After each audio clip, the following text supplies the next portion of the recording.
Let's just start with a quote that will absolutely stop you in your tracks. Now, this isn't some line from a sci-fi movie. It's a direct warning from someone who understands this technology better than almost anyone else on the planet. So in this explainer, we're going to unpack that warning. We're going to find out who's sounding the alarm, what exactly they're afraid of, and maybe most importantly, why the very people who created this stuff are now completely split on what comes next. All right, so who is it? Who's making this wild prediction? Well, the crazy part is, until just a little while ago, he was one of AI's biggest cheerleaders. Meet Jeffrey Hinton. And yeah, he's not just some expert. People call him the Godfather of AI. And they're not kidding.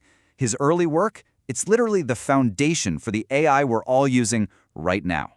So, when he talks, people listen. And look, that's what makes this whole thing so fascinating, right? It's like if the guy who designed a skyscraper suddenly shows up yelling that it's all about to come crashing down.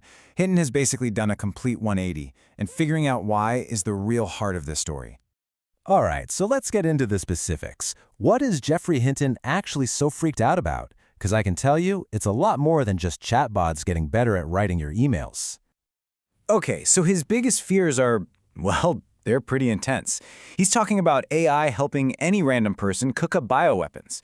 Or, machines getting so good at manipulation that they're basically running our lives, influencing how we think and what we do. But the thing that ties all of this together, the real kicker, it's that last point. He genuinely believes these things are starting to have a real, independent understanding of our world. And to really hammer home that bioweapon threat, he gives this analogy that's honestly pretty chilling. He's not talking about governments or armies here. He's talking about the average person on the street having access to something that's basically a weapon of mass destruction. I mean, just think about that for a second. It's terrifying. And this right here, this is the absolute heart of his argument. For Hinton, this isn't just about clever code that's good at faking it. He is convinced that these things genuinely understand. And that belief, that one idea, is what changes everything. It's what turns AI from just a really cool tool into something, well, something that could be an existential threat. But, and this is a big but, here's where things get complicated. Not everyone at the top agrees with Hinton, not even close. In fact, right now, the experts are totally split. The consensus is, well, there is no consensus.